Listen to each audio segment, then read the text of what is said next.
Chandregowda chairman ಆದಾಗಿಂದ ration ಕಡಿಮೆ ಆಗುತ್ತಿದೆಯಲ್ಲ. ಸರ್ಕಾರದವರು ಬಡ ಬಗ್ಗರಿಗೆ ಕೊಡುತ್ತಿರುವ ಅಕ್ಕಿ ಗೋಧಿ ಎಣ್ಣೆಯನ್ನು ಈ ಚಂದ್ರೇಗೌಡ ಬ್ಲ್ಯಾಕ್ ಮಾಡುತ್ತಿರಬಹುದು. ಇದನ್ನು ಹಾಗೆ ಬಿಡಬಾರದು, ವಿಚಾರಿಸಲೇಬೇಕು. ಇದಕ್ಕೆ ಚಂದ್ರೇಗೌಡ ತನ್ನ ಅಧಿಕಾರವನ್ನು ತೋರಿಸಿದರೆ ಅವನ ಮಕ್ಕಳನ್ನು ಮುರಿದು ಮೂಲಿ ಗುಂಪು ಮಾಡಿ ಮತ್ತೊಬ್ಬ ಒಳ್ಳೆಯ ವ್ಯಕ್ತಿಯನ್ನು ಚೇರ್ಮನ್ ಆಗಿ ಮಾಡಲೇಬೇಕು.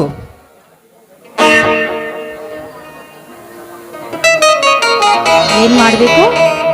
ಏನಿಲ್ಲ ಆರತಿ, ನನ್ನ ವೀರನನ್ನು ಒಬ್ಬ ಪೊಲೀಸ್ ಅಧಿಕಾರಿಯಾಗಿ ಮಾಡಬೇಕು ಅನ್ನುತ್ತಿದ್ದೆ. ಅಲ್ಲ ರೀ, ಭೂಮಿ ಮೇಲೆ ನಿಂತುಕೊಂಡು ಸೂರ್ಯನಿಗೆ ಮುತ್ತು ಕೊಡೋ ಆಸೆ ಛಲ ನಿಮಗ್ಯಾಕೆ? ಆರತಿ, ಇಂದಿನ ರಾಜಕಾರಣಿಗಳು ಹಾಗೂ ಮೇಲಾಧಿಕಾರಿಗಳು ಮಾಡುತ್ತಿರುವ ಅನ್ಯಾಯಕ್ಕೆ ಅಳಗಾಲು ತರಬೇಕಾದರೆ ನನ್ನ ಮಗ ಒಬ್ಬ ಪೊಲೀಸ್ ಅಧಿಕಾರಿ ಆಗಲೇಬೇಕು. ಇಲ್ಲ ರೀ, ಆ ಅದೃಷ್ಟ ನಮಗಿಲ್ಲ. ಯಾಕೆಂದ್ರೆ ನನ್ನ ಮಗ ವೀರ ಪೆದ್ದ, ಅವನೊಬ್ಬ ಪೊಲೀಸ್ ಅಧಿಕಾರಿ ಆಗುತ್ತಾನೆ ಎನ್ನುವ ಮಾತು ಬರೀ ಕನಸಿನ ಮಾತು. ಆರತಿ, ನನ್ನ ವೀರನ ಮೇಲೆ ಹರಿಯುವ ರಕ್ತ ಈ ಸೂರ ಶಂಕರನ ರಕ್ತ. ಅವನೆಂತ ಪೆದ್ದನಾದರೂ ಸರಿ, ಅವನಲ್ಲಿ ಛಲ ಅನ್ನೋದೊಂದಿದೆ ನೋಡಿ. ಅವನ ಬುದ್ಧಿ ಸರಿಯಾಗಿ ಅವನೊಬ್ಬ ಒಳ್ಳೆ ಅಧಿಕಾರಿ ಆದ್ರಿ ಇದಕ್ಕಿಂತ ಸಂತೋಷದ ವಿಷಯ ಮತ್ತೊಂದಿಲ್ಲ. ಆದ್ರೆ ನನ್ನ ಮಗ ವೀರ ಅಂತವನಲ್ಲ ರೀ. ಯಾಕೆ ಆರತಿ, ಮತ್ತೇಕೆ ಕಣ್ಣೀರು ಹಾಕುವೆ? ನಿನ್ನ ಮಗ ಒಬ್ಬ ವೀರನಾಗದಿದ್ರು ಒಬ್ಬ ಗಂಡಸು ಕನೆ, ಒಬ್ಬ ಗಂಡಸು. ನನ್ನ ಮಗ ಗಂಡಸು ಹೌದು, ಆದ್ರೆ ಈ ಸಮಾಜದ ಜನ ಆ ಗಂಡಸಿಗೆ ಕೊಟ್ಟಿದ್ದು ಬಿರುದು ಹುಚ್ಚ ಹುಚ್ಚ ಹುಚ್ಚನೆಂದು. ಆರತಿ, ಇವನು ಹುಚ್ಚನಾದರೆ ಕೈದೋದ ನಿನ್ನ ಮಗ ಗಂಡುಗಲಿ ಬೆಟ್ಟದ ಹುಲಿ ದೊಡ್ಡ ರೌಡಿ ಹಾಗೇ ಆಗ್ತಾನೆ. ಏನ್ರಿ, ನನ್ನ ಮಗ ನನ್ನ ನೋಡ್ತಾನೂ ಇಲ್ವೋ? ಹೇಳ್ರಿ, ಹೇಳಿ. ಆರತಿ, ನಿನ್ನ ಮಗ ದೊಡ್ಡ ರೌಡಿಯಾಗಿ ದೊಡ್ಡ ದೊಡ್ಡ ರಾಜಕಾರಣಿಗಳು ಮಾಡ್ತಿರೋ ಕೊಳ್ಳು ವ್ಯಾಪಾರದ ಮಲ್ಲ ಹಿಡಿದು ಬಡ ಬಗ್ಗರಿಗೆ ಹಂಚಿದ್ದಾನೆ. ನೂರಾರು ಜನ ಅವನನ್ನು ಹಿಡಿಯಲು ಬಂದಾಗ ಕ್ಷಣ ಮಾತ್ರದಲ್ಲಿ ಅವರನ್ನು ಒದ್ದು ಕೈಕಾಲು ಮುರಿದು ಹಾಕಿ ಮತ್ತೆ ಯಾರಿಗೆ ಕಾರದಂತೆ ಮಾಯವಾಗಿದ್ದಾನೆ. ಅಲ್ಲ ರೀ, ಅದು ಹೇಗೆ ಗೊತ್ತಾಯ್ತು ನಿಮಗೆ? ನನ್ನ ಕನಸು ಸುಳ್ಳಾಗಲಾರದು ನಿನ್ಗೆ ಗೊತ್ತಿಲ್ಲವೇ? ಹೌದು, ನನ್ನ ಕನಸಿನಲ್ಲಿ ನಡೆದ ಸತ್ತ ಸಂಗತಿ ಇದು. ಹಾಗಾದ್ರೆ ಅವನೇ ನಮ್ಮ ಮಗ ಅನ್ನೋದು ಹೇಗೆ ಗೊತ್ತಾಯ್ತೇನಂತ್ಯ? ಆರತಿ, ನನ್ನ ಮಗ ನನ್ನ ವೀರ ನನಗೆ ಗೊತ್ತಾಗುವುದಿಲ್ಲವೇ? ಆರತಿ, ಹೇಳ್ತೀನಿ ಕೇಳು. ಕಾಡಿನಲ್ಲಿ ಕಪ್ಪು ವೇಷ ಹಾಕಿ, ಹಣೆಗೆ ಕಪ್ಪು ಬಟ್ಟೆ ಹಾಕಿ, ಕಾಲಲ್ಲಿ ಕಪ್ಪು ಬೂಟ, ಮುಖದಲ್ಲಿ ಸಣ್ಣ ದಡಿ, ಶುದ್ಧ ನಮ್ಮ ವೀರನ ತರ. ಅವನೇ ಇವನು, ಇವನೇ ಅವನು ಒಂದು ಗೊತ್ತಾಗಲಿಲ್ಲ. ಆದರೆ ಮುಂದೆ ಒಂದೇ ಒಂದು ಗುರುತು ಕಂಡು ಬಂದಿತ್ತು. ಅದ್ಯಾವ ಗುರುತು? ನಮ್ಮ ದೊಡ್ಡ ವೀರನ ಬಲಗಡೆ ಬೆನ್ನಿಗೆ ಮಚ್ಚೆ ಇತ್ತಲ್ಲ, ಅದೇ ಗುರುತು. ಆ ಮಚ್ಚೆ ನಿಮಗೆ ಹೇಗ್ರಿ ಕಂಡಿತು? ನೂರಾರು ಜನ ಹೊಡೆಯಲು ಹೋದಾಗ ಮೇಲೆ ಹಾಕಿದ ಜಾಕೆಟ್ ತೆಗೆದ, ಒಳಗೆ ಹಾಫ್ ಬನಿಯನ್ ಹಾಕಿದ್ದ ಅವರನ್ನು ಜಿಗಿದು ಒದೆಯುವಾಗ ಆ ಗುರುತು ಕಂಡಿತು.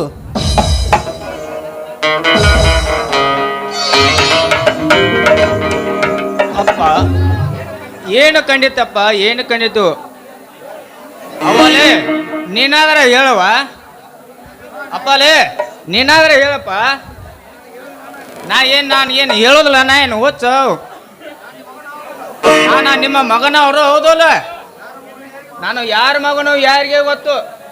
ಇಲ್ಲಪ್ಪ, ನೀನೀ ಪಾಪಿ ತಾಯಿ ಮಗನಪ್ಪ.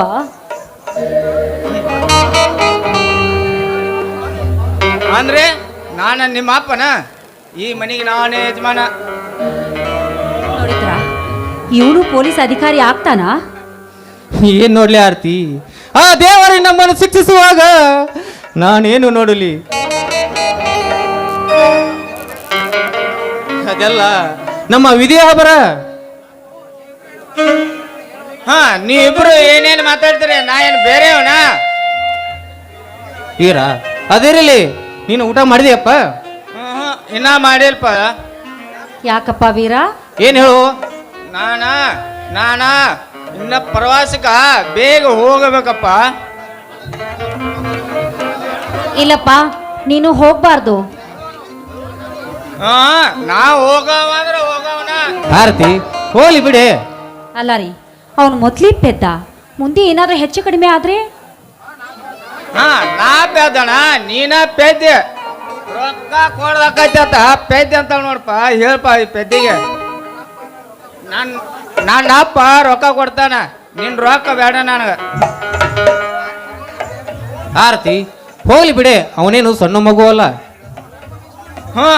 ಯಾವ ನನಗೂ ಒಂದೀಟ ಸಣ್ಣಗೆ ಒಂದೀಟ ಮೀಸಿ. ಸರಿ, ಹೋಗುವೆ ಅಂತೆ ಬಾರಪ್ಪ. ನಾ ಬರೋಲ್ಲ ಅಂದ್ರೆ ಬರೋದಲ್ಲ. ಬರೋದಿಲ್ಲ ಹೋಗಲ್ಲ. ಯಾಕೋ ಬರೋದಿಲ್ಲ ಹಾ ನಾ ಬರಲ್ಲ ಅಂತ ಬರಲ್ಲ. ಹಾಗಾದ್ರೆ ಪ್ರವಾಸಕ್ಕೆ ಅಯ್ಯೋ ಕಳಿಸ್ಕೊಡ್ತೀವಿ ಬಾ ಕಂದ. ಆಗ ನಡಿ.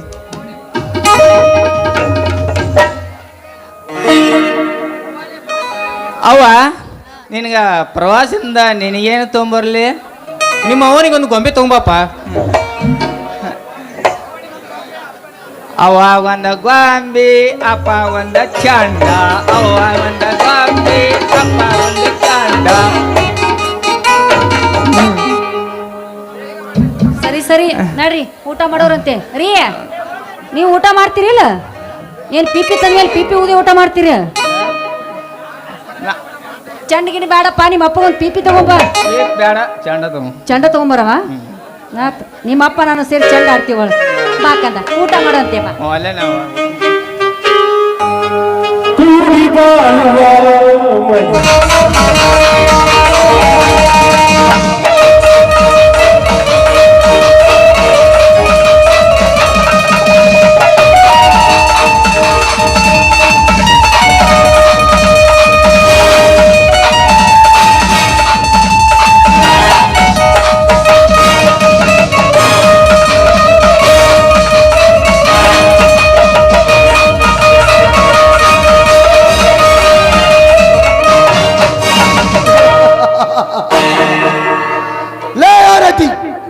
ನಿನ್ನ ಸೀಲೆ ಕೆಡಿಸಬೇಕಂದ್ರೆ ನಿನ್ನ ಹತ್ತಿರ ಬಂದಾಗ ನನ್ನ ಜೇಬಲಿನ ಟಾಪ್ ಅನ್ನು ತೆಗೆದುಕೊಂಡು ಹೋದಿಯಲ್ಲ, ನೋಡು ಮುಂದಿನ ಕೆಲಸಕ್ಕೆ ಸೇಡಿಗೆ ಮತ್ತೊಂದು ಸೇಡು. ನೀನಾಗಿ ಬಂದು ನನ್ನ ಟಾಪ್ ಅನ್ನು ನನಗೆ ಒಪ್ಪಿಸಿ ನಿನ್ನ ಶೀಲವನ್ನು ಕೊಡದಿದ್ದರೆ ನಿನ್ನ ಗಂಡ ಹಾಗೂ ನಿನ್ನ ಮಗನನ್ನು ಕೊಲೆಯನ್ನು ಮಾಡಿ ನಿನ್ನ ಸೂಳೆಯನ್ನಾಗಿ ಇಟ್ಟುಕೊಳ್ಳುವುದೇ ಈ ಚೇರ್ಮನ್ ಚಂದ್ರಗೌಡನ ಛಲ.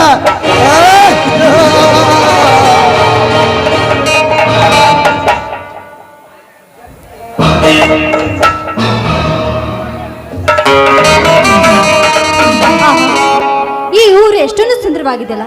ನಮ್ಮ ಅಣ್ಣ ಇಲ್ಲೇನು ಕರ್ಕೊಂಡು ಬಂದಿದ್ರು ಪರವಾಗಿಲ್ಲ, ಆದ್ರೆ ನಾನೇ ಈ ಊರಿಗೆ ಬಂದ್ಬಿಟ್ನಲ್ಲ ಅಷ್ಟೇ ಸಾಕು. ಮೊನ್ನೆ ಕಂಡ ರಾಜಶ್ರೀ ಇಕ್ಕಮ್ಮನ ತಂಗಿಯಂತೆ ಅಂದ ಮೇಲೆ ನನಗೆ ಸುಳಿ ಆಗಲೇಬೇಕು. ಹಲೋ ಮೇಡಮ್, ಯಾರ ಮನೆಗೆ ಬಂದಿದ್ದೀರಿ? ಹಾ, ಯಾರು? ನಾನಾ? ನಿಮ್ಮನ್ನ ಬಿಟ್ಟರು ಮತ್ತಾರಿವರವರಲ್ಲಿ? ಓಹೋ, ನೀವು ನನ್ನನ್ನ ಕೇಳ್ತಾ ಇದ್ರ ಮೇಲೆ ನಾನು ಹೇಳ್ತೀನಿ. ವಿಕ್ರಮ್ ಇದ್ದಾರಲ್ಲ, ಅವರ ಮನೆಗೆ ಬಂದಿದ್ದೇನೆ. ವಿಕ್ರಮ ತಮಗೇನಾಗಬೇಕು? ನೋಡಿ, ಅವರು ನಮ್ಮ ದೊಡ್ಡಮ್ಮನ ಮಗ, ಅಂದ್ರೆ ನಮ್ಮ ಅಣ್ಣ ಆಗ್ಬೇಕು. ಅಂದಾಗೆ ನೀವ್ಯಾರು ಅಂತ ಗೊತ್ತಾಗ್ಲಿಲ್ಲ. ನಾನಾರೆಂಬುದು ಈ ಊರಿಗೆ ಎಷ್ಟಲ್ಲ ಈ ತಾಲೂಕಿಗೆ ಗೊತ್ತು. ಆದ್ರೆ ನನಗ್ ಗೊತ್ತಾಗ್ಲಿಲ್ವಲ್ಲ. ಈಗ ಗೊತ್ತಾಗುತ್ತದೆ. ನಿನ್ನ ಹೆಸರೇನು? ರಾಜೇಶ್ವರಿ ಅಂತ. ನಾನು ಈ ಊರ ಗೌಡ್ತನ ಮನಿತದವನು, ಮೇಲಾಗಿ ಸೊಸೈಟಿ ಚೇರ್ಮನ್. ಅಂದ ಮೇಲೆ ನನ್ನವರು ತನ್ನವರು ಯಾರೂ ಇಲ್ಲ. ಹಾಗಾದ್ರೆ ನಿಮಗೆ ಮದುವೆ ಆಗಿದೆಯಾ? ಮಾಡಬೇಕಂತೂ ಹೆಣ್ಣು ಹುಡುಕುತ್ತಿರುವೆ, ಬಟ್ ಯಾವ ಹೆಣ್ಣು ಮನಸ್ಸಿಗೆ ಬಂದಿಲ್ಲ. ಓಹೋ, ನಿಮ್ಮ ಮನಸ್ಸಿಗೆ ಹಿಡಿಸುವಷ್ಟು ಹೆಣ್ಣು ಸಾಕಷ್ಟಿದ್ದಾರೆ. ಗಂಡಸಿನ ಸಂಖ್ಯೆ 40ರಷ್ಟು ಇದೆ, ಹೆಣ್ಣಿನ ಸಂಖ್ಯೆ 60ರಷ್ಟು ಇದೆ. ಅಂದ ಮೇಲೆ ನಿಮಗಾಗಿ ಅಂತ ಒಂದು ಹೆಣ್ಣು ಸಿಗುತ್ತೆ. ನನಗೆ ಅಂತಿಂತ ಹೆಣ್ಣು ಬೇಕಾಗಿಲ್ಲ, ನಿನ್ನಂತ ಹೆಣ್ಣು ಬೇಕು ನನಗೆ. ಏನು? ನನ್ನಂತ ಹೆಣ್ಣ ಅಂದ್ರೆ? ನೀನೇ ಅಂದ್ರೆ ಪರವಾಗಿಲ್ಲ. ಇದೇನಿದು ಈ ನಿಮ್ಮ ಮಾತಿನ ಅರ್ಥ?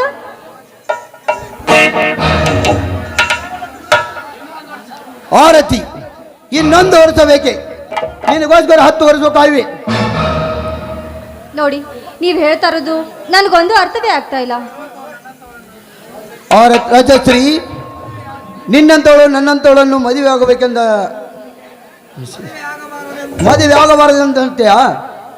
ಹೌದು, ನೀವು ಶ್ರೀಮಂತರು, ನಾನು ಬಡವರು. ಆದ್ರೆ ನನ್ನಂತ ಹೆಣ್ಣನ್ನು ನಿಮ್ಮಂತವ್ರು ಹೇಗೆ ಮದುವೆ ಆಗೋದು? ಮದುವೆ ಆಗಬಾರದಂತೀಯಾ? ರಾಜಶ್ರೀ, ಮೊನ್ನೆ ನೋಡಿದಾಗಿಂದ ನಿನ್ನನ್ನೇ ನನ್ನ ಸತಿಯನ್ನಾಗಿ ಮಾಡಿಕೊಳ್ಬೇಕೆಂಬ ನನ್ನ ಮನಸ್ಸು ಹರಿದಾಡುತ್ತದೆ. ಹಾಗಾದ್ರೆ ನಮ್ಮ ಅಣ್ಣನ ಹತ್ರ ಬನ್ನಿ, ಒಂದು ಮಾತು ನೀವೇ ಕೇಳಿ. ಆ ವಿಷಯ ನನಗೆ ಬಿಟ್ಟು ಬಿಡು, ನಿನ್ನ ಅವಲಂಬನೆ ಹೇಳು. ನಾನು ಒಪ್ಪುವೆ. ಹಾಗಾದರೆ ರಾಜಶ್ರೀ ಐ ಲವ್ ಯು. ಆಯ್ತು, I love you Raja, I love you. ನನ್ನ ಜೀವನ ಜ್ಯೋತಿ ನೀನೇ, ನನ್ನ ಪ್ರಾಣದ ಮೂರ್ತಿ ನೀನೇ, ನನ್ನ ಜೀವನ ಜ್ಯೋತಿ ನೀನೇ, ನನ್ನ ಪ್ರಾಣದ ಮೂರ್ತಿ ನೀನೇ, ನಿನ್ನ ಸಂಗತಿಗೆ ಬೆರಗಾದೆ, ನಿನ್ನ ಮುಂದಕ್ಕೆ ನನ್ನ ಸೋದರ, ನಿನ್ನ ಜನ್ಮಕ್ಕೆ ಬೆರಗಾದೆ,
ನನ್ನ ಬಾಯಿಗೆ ನೀ ಬೆಳಗಾದೆ, ನನ್ನ ಸಂಗತಿ ನನ್ನ ಮನಸ್ಸಲ್ಲಿ ನಿಂತೆ, ನನ್ನ ಬಾಯಿಗೆ ನೀ ಬೆಳಗಾದೆ,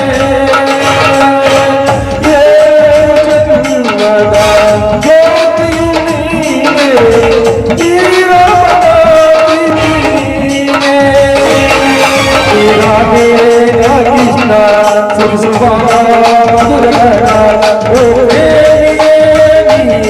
ಬರಿಬಾರೆ, ನನ್ನ ಜೀವನ ಜ್ಯೋತಿ ನೀನೆ, ನನ್ನ ಪ್ರೇಮದ ಮೂರ್ತಿ ನೀನೆ, ನನ್ನ ಜೀವನ ಜ್ಯೋತಿ ನೀನೆ, ನನ್ನ ಪ್ರೇಮದ ಮೂರ್ತಿ ನೀನೆ.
ಚೇರ್ಮನ್ ರೀ, ನಾನಿನ್ ಬರ್ಲಾ? ಚೇರ್ಮನ್ ರೀ, ಆಯ್ತು ಹೋಗಿ ಬಾ. ಬಾಯ್. ಹೋಗಿ ಬಾ.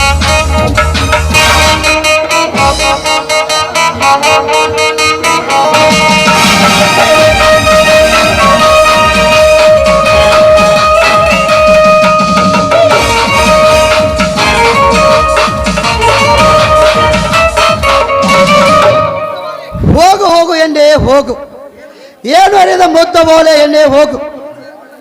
ಈ ಚೇರ್ಮನ್ ಮೋಸದಲ್ಲೇ ಮಡವಿನಲ್ಲಿ ಬಿದ್ದು ಒದ್ದಾಡಿಕೊಂಡಿ. ಈ ಚೇರ್ಮನ್ ಚಂದ್ರೇಗೌಡನ ಕೈ ಚಳಕ